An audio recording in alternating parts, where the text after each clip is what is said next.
Hello student, you are most welcome in online classes। हमारे विद्यालय द्वारा संचालित ऑनलाइन क्लासेज में आप सभी का हार्दिक स्वागत है। बहुत ही अच्छा प्रयास आप द्वारा किया जा रहा है जो आप हमारी ऑनलाइन क्लासेज को अटेंड कर और जो कुछ भी आपको होमवर्क टाइप में जो वर्क दिया जाता है, यानी जो कुछ लिखने के लिए बोला जाता है, आप उसको लिख कर के और अच्छे ढंग से लिखने का प्रयास करते हुए उसे आप व्हाट्सएप पर भेजते हो। बहुत अच्छी पहल है। तो मैं समझ रहा हूँ कि आप एक अच्छे ढंग से तैयारी कर रहे हो।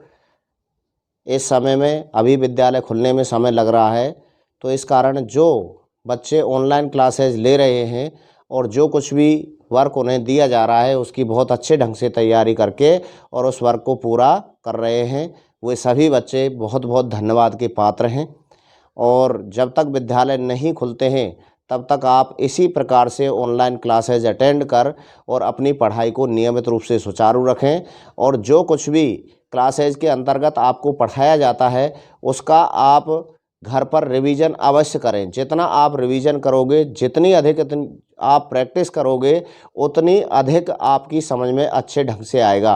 यदि मान लीजिए कोई टॉपिक आपकी समझ में नहीं आया है तो ये ऑनलाइन क्लासेज का आपके लिए कितना अच्छा सुनहरा मौका है, अच्छा प्रयास जो है कि आप उस क्लास को टीचर को पढ़ाते हुए दोबारा से उसको आप देख सकते हो। यानी जो यूट्यूब चैनल है उसकी प्लेलिस्ट में सारी क्लासेज जो अभी तक लगी हैं उनके सभी वीडियोज़, सारी क्लासें प्लेलिस्ट के अंतर्गत मौजूद हैं।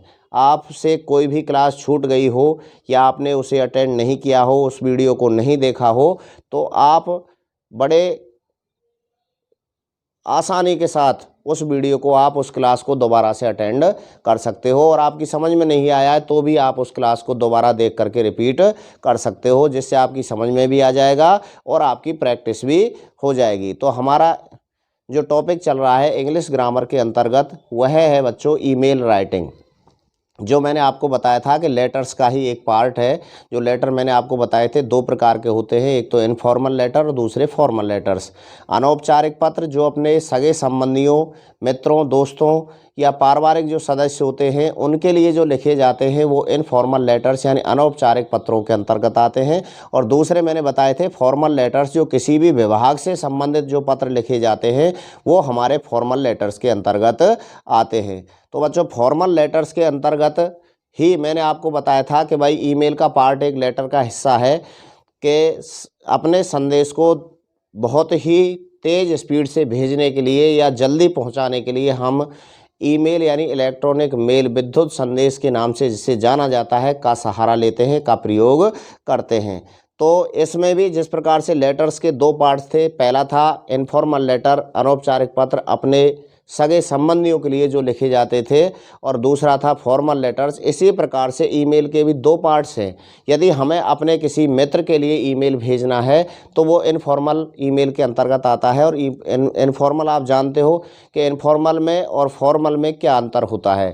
ठीक है बच्चों, तो ये आपको मैं स्पष्ट कर दूं कि जो इनफॉर्मल लेटर्स होते हैं उसमें सब्जेक्ट जो होता है वह विषय जो है वह नहीं होता है। लेकिन ईमेल जो है हमारा, चाहे वो इनफॉर्मल यानी अपने किसी सगे संबंधी, मित्र के लिए, यार दोस्त, किसी के लिए भी भेजना हो तो उसमें हमें सब्जेक्ट का विषय अवश्य लिखना है। क्योंकि जो फॉर्मेट है हमारा उसमें जो हमारे कॉलम हैं वो फिक्स हैं और उसमें सब्जेक्ट का कॉलम जो है वो फिक्स पहले से ही निर्धारित है। तो उसमें हमें, चाहे वह हमारे जो ईमेल है वो इनफॉर्मल श्रेणी का है चाहे फॉर्मल श्रेणी का है, तो उसमें हमें सब्जेक्ट का विशेष रूप से ध्यान रखना है।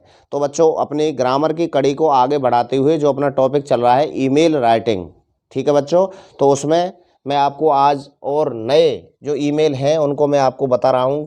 यदि मान लीजिए अपने किसी सगे संबंधी के लिए आपको ईमेल लिखना है, या किसी, मान लीजिए आपको कहीं पर अपना कोई भी पार्ट्स है, आइटम है, कोई भी जो वहाँ पर पहुँचाना है, कोई जैसे फर्नीचर है किसी विद्यालय में देना है, या मान लीजिए फर्नीचर आपने पहुंचाया, उसका पेमेंट रह गया, उसके लिए मेल भेजना है, तो किसी भी प्रकार का कोई भी ईमेल हो, आपको यदि फॉर्मेट उसका पता है, फॉर्मेट किस प्रकार का होता है, तो आप उसे बड़े आसान ढंग से लिख सकते हो। जैसे मान लीजिए प्रश्न दिया हुआ है बच्चों, suppose you are the owner of suppose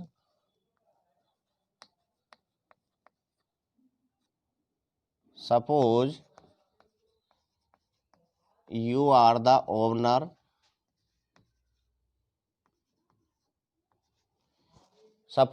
are the owner of the new Ajanta furniture, owner of the new Ajanta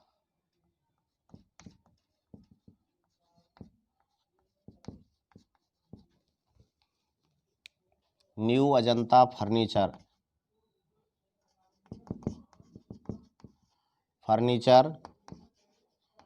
you supplied the furniture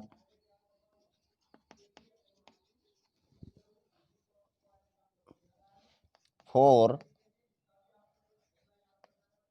government senior secondary school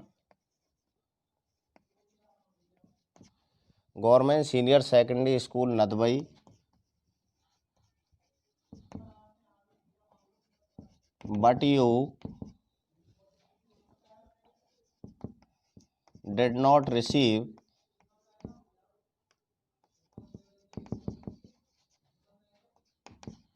its payment.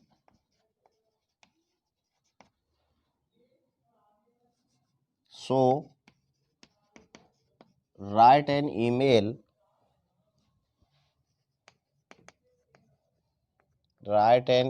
to the principal of the school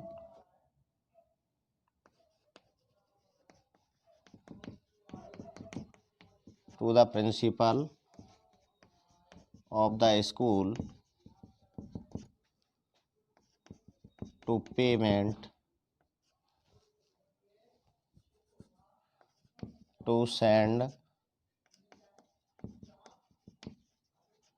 payment of your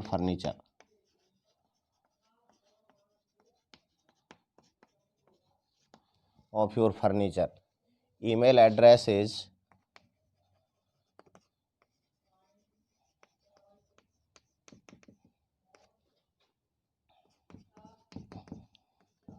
principal gss@gmail.com।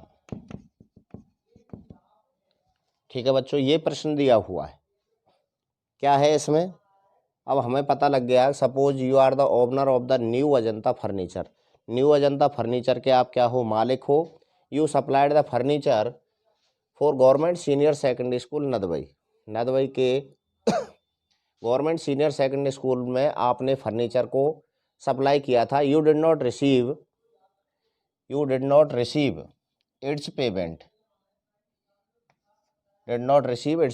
So write an email to the principal of the school to send payment of your furniture. Email address आपको दिया हुआ है। तो अब आपको पता लग गया कि हमारे पास हमें क्या चाहिए, जो हमारा फॉर्मेट है उसमें टू एड्रेस चाहिए, ईमेल एड्रेस दिया हुआ है।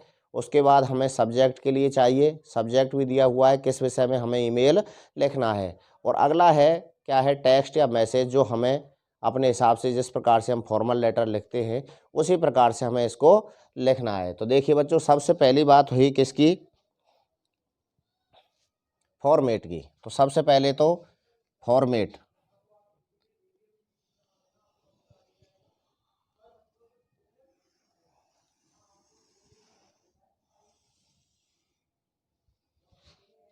पहला कॉलम टू, दूसरा कॉलम सीसी, तीसरा बीसीसी। पहला कॉलम थोड़ा छोटा रह गया है, मैं इसको बड़ा कर देता हूं।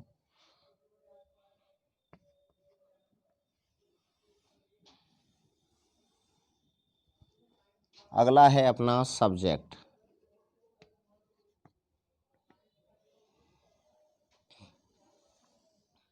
और उसके बाद टेक्स्ट या मैसेज। ठीक है बच्चों। एड्रेस है principalgss@gmail.com, principalgss@gmail.com। Carbon copy CC वाला कॉलम है, हमें उससे कोई मतलब नहीं है। दूसरा है अपना बीसीसी वाला, उससे भी हमें कोई मतलब नहीं है, क्योंकि हम केवल जो अपना ईमेल है केवल एक व्यक्ति के लिए उसको भेज रहे हैं। ठीक है बच्चों। अच्छा, इसके बाद आता है सब्जेक्ट। किस लिए लिखा जा रहा है, देखिए, to the principal of the school to send payment of your furniture, ये है। तो सीधा ही हमारे पास जैसा है, to send payment of furniture,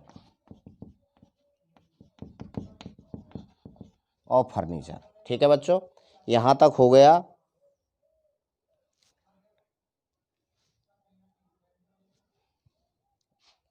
वही प्रक्रिया है respected sir,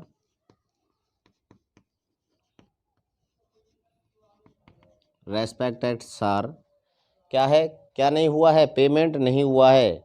B supplied chairs tables and, या I draw your kind attention, I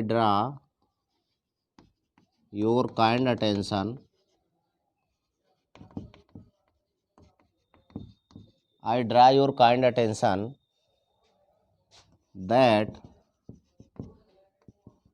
be supplied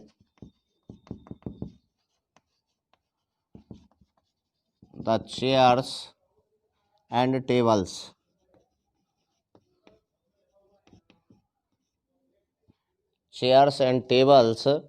to your school 3 months ago. Chairs and tables to your school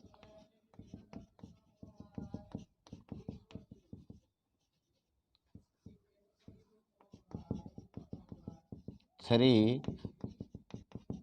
months ago। कितने दिन पहले किया था supply? 3 महीने पहले किया था। Buts it is regretted, but regretted यानी यह पश्चाताप की बात है, खेद की बात है। To inform you that, to inform you that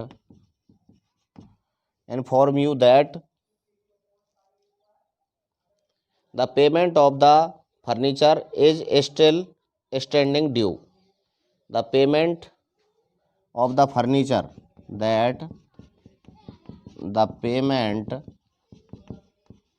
of the furniture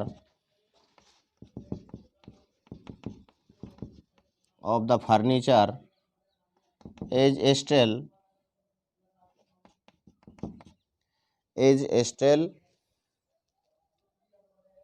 standing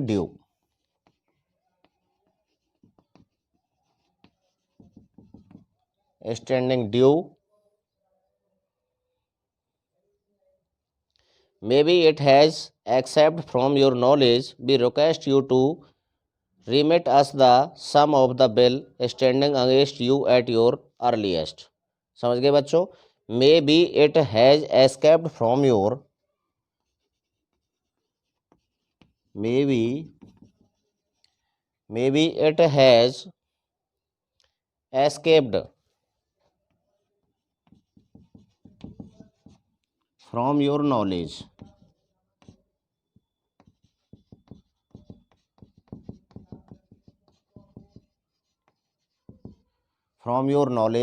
escaped from your knowledge।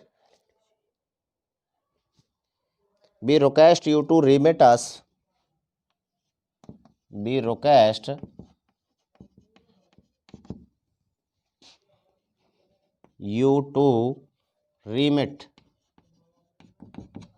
remit ask the sum of the bill, ask the sum कहते हैं राशि बच्चों, sum of the bill, sum of the bill. Standing against you, standing against you at your earliest, bill standing against you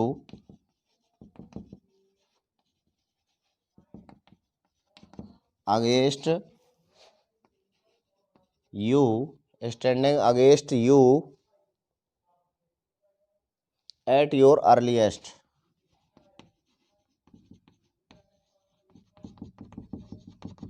at your earliest. ठीक है बच्चों, अब नीचे वही प्रक्रिया है लास्ट में, योर्स फेथफुली। अब यहाँ पर नाम तो दिया नहीं हुआ है, लेकिन क्या है, द न्यू अजंता फर्नीचर, जो फर्म का नाम है, द न्यू अजंता फर्नीचर। और इस प्रकार से हमारा यह ईमेल पूर्ण होता है। अगर मान लीजिए ये तो रहा कोई बिल पेमेंट बकाया बचा हुआ है किसी भी चीज़ का, यदि मान लीजिए जैसे हमने बुक्स वगैरह की सप्लाई भेजी और वह नहीं पहुंच पाई है तो उसके लिए ईमेल भेजना हो, या हमने किसी को ऑर्डर दिया है और वह ऑर्डर अभी तक हमारे पास नहीं पहुंचा है, तो उसके लिए हम किसी भी विभाग से संबंधित जिसको हमने ऑर्डर दिया हुआ है उसके लिए ईमेल लिख सकते हैं। ठीक है बच्चों, तो उसमें बहुत ही आसान प्रक्रिया होती है। और अब तक जहाँ तक मेरा मानना है आपकी समझ में ईमेल लिखना बिल्कुल अच्छे ढंग से आ भी गया होगा, क्योंकि मैंने आपसे एक दो ईमेल जो लिखवाए थे, मैंने कई बच्चों ने जो लिख करके भेजे थे उनको चेक किया था, सही ढंग से लिखा था, कोई मिस्टेक नहीं की थी। तो आपको जितनी ज़्यादा हो सके प्रैक्टिस करनी है। आप खुद भी, मैंने आपको पिछली वीडियो में अपनी पिछली क्लास में भी बताया था बच्चों कि आप जितने भी फॉर्मल लेटर्स मैंने लिखाए थे उसमें आप फॉर्मल लेटर्स का जो विषय दिया हुआ था उस विषय पर आप ईमेल भी बना सकते हो। केवल क्या करना है, आपको ईमेल एड्रेस बनाना है। ईमेल एड्रेस के लिए मैंने पहले ही बता दिया था, पिछली अपनी क्लास हुई थी उसमें, कि ईमेल एड्रेस में जो अपना फर्स्ट जो लेटर प्रारंभ होता है वह कैसा होना चाहिए, स्मॉल लेटर से प्रारंभ होना चाहिए। ठीक है बच्चों, और ईमेल की सुविधा प्रदान करने वाली मैंने बताया था gmail.com है, yahoo.com है, java.com है, बहुत सारी हैं जो कंपनियां ईमेल का जो माध्यम है उसके लिए अपना ईमेल एड्रेस अवेलेबल कराती हैं। और प्रत्येक व्यक्ति का यह अपना, प्रत्येक डिपार्टमेंट या व्यक्ति का अपना स्पेशल अकाउंट होता है, अर्थात अब सभी के पते जो ईमेल एड्रेस होते हैं सबके अलग अलग होते हैं। तो आप जितने भी फॉर्मल लेटर्स हैं उनमें से किसी भी, मैंने जैसे फ्रेंडली मैच के लिए बताया था प्रिंसिपल को लिख सकते हो। ठीक है बच्चों, या आप जैसे टूर पर जाने के लिए परमिशन के लिए ईमेल लिख सकते हो। जो जितने भी फॉर्मल लेटर्स हैं, आप बस कंसेशन के लिए लिख सकते हो, रेलवे कंसेशन जो मैंने पिछली क्लास में कराया था।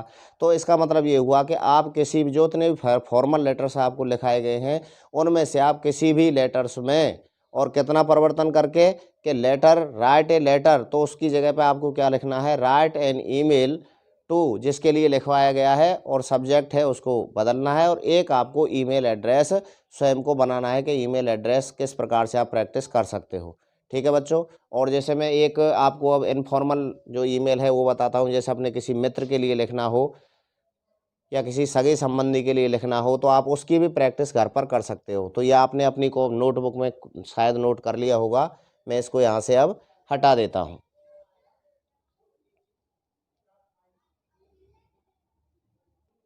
देखिए बच्चों, जैसे मान लीजिए आपको प्रश्न दिया हुआ है, imagine that you are,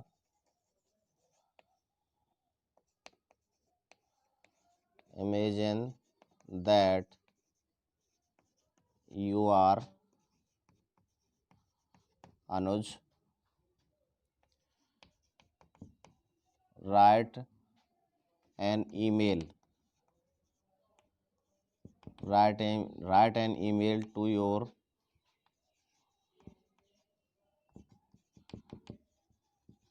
friend Aman, inviting him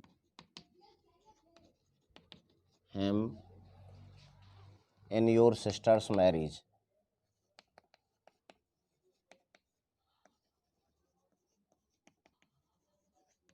sisters marriage email address is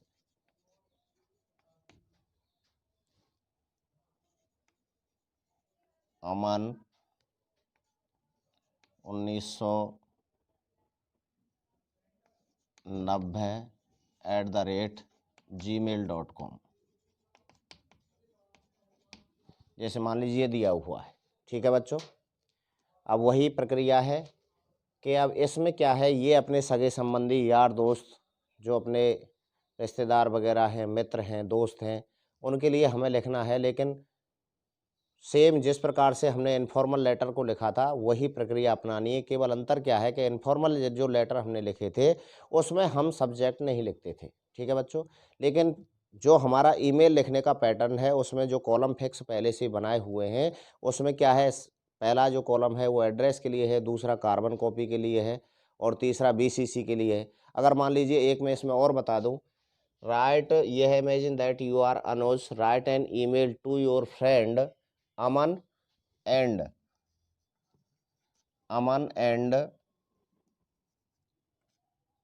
Anurag, inviting him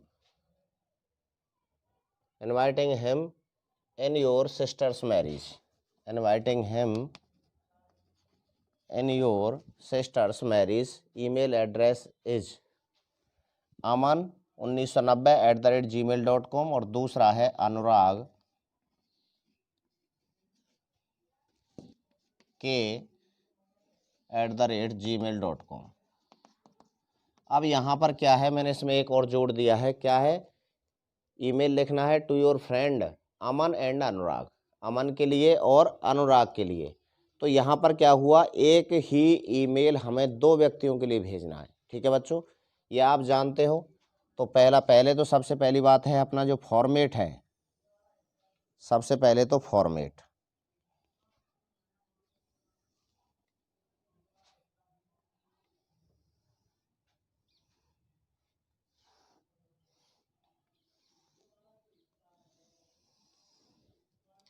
सबसे पहले तो फॉर्मेट हमें बनाना आना चाहिए कि भाई हमारे कॉलम जो हैं वो किस प्रकार से हैं।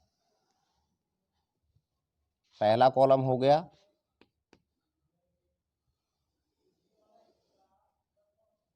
दूसरा किसके लिए है, CC कार्बन कॉपी के लिए, ये हो गया हमारा CC। तीसरा है BCC basic carbon copy, BCC।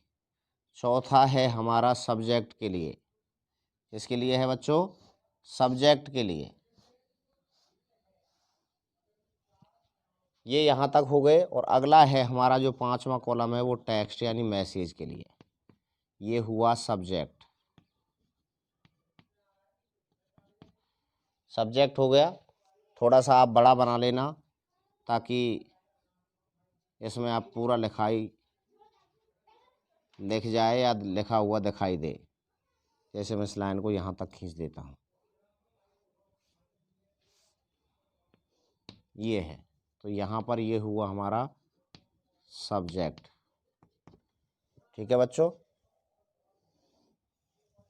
अब क्या है हमारा, हमने प्रश्न अच्छे ढंग से पढ़ा कि हमें जो ईमेल लिखना है वो दो व्यक्तियों के लिए लिखना है, और दो व्यक्तियों के लिए मैंने बताया था, एक तो टू वाले कॉलम में और दूसरा CC यानी कार्बन कॉपी। यदि दो व्यक्तियों के लिए एक ही मैसेज को भेजना है तो पहले में तो किसका एड्रेस है, अमन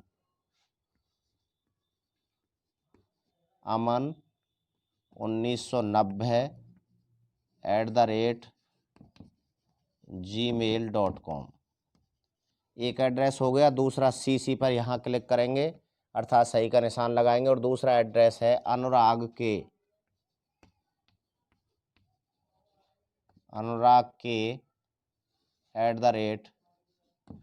@gmail.com, दो व्यक्तियों के लिए हो गया। तीसरा BCC से कोई मतलब नहीं है। यदि हमें यही एड्रेस दो से अधिक व्यक्तियों के लिए भेजना होता तो BCC वाले कॉलम में, जैसे 5 व्यक्तियों के लिए भेजना है तो CC वाले कॉलम में ना लिख करके और BCC वाले कॉलम में हम 4 पंक्तियां और खींचते, और 4 पंक्तियों में एक तो ऊपर वाले में पहला 2 वाले में एड्रेस आ गया, और अगले एड्रेस 4 किस में आएंगे, BCC वाले कॉलम में 4 पंक्तियां खींच करके हमें लिखना था। ठीक है बच्चों। सब्जेक्ट किस विषय में लिख रहे हो, inviting him in your sister's marriage, तो invitation to invite in sister's marriage, ये हमारा सब्जेक्ट हो गया। अब क्या करना है, dear friends,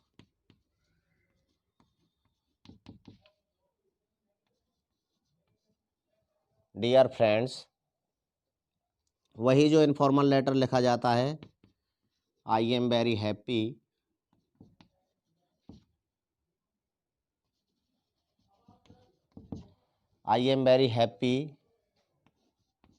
to invite you in my sister's marriage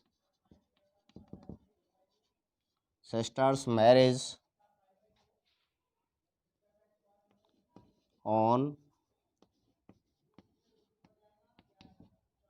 25th November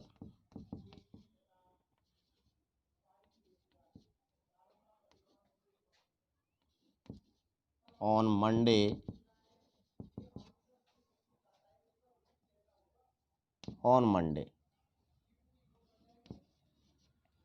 and I am very glad to telling you that my parents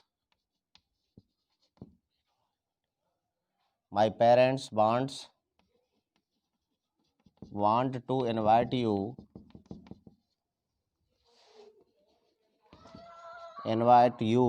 at least a week ago of the fixed date of marriage ceremony of marriage, fix date of the marriage. ठीक है बच्चों, इस बात की मुझे बहुत ज़्यादा प्रशंसा खुशी है कि मेरे माता पिता ये चाहते हैं कि तुम शादी के दिन से कम एटलीस्ट कम से कम 1 सप्ताह पहले यहाँ पर आओ। ठीक है बच्चों, ये हो गया invitation. Convey my best regard, convey my best regards to your parents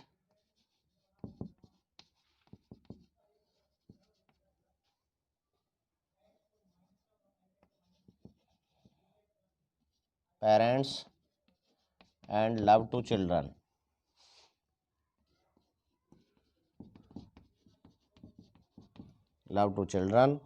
Yours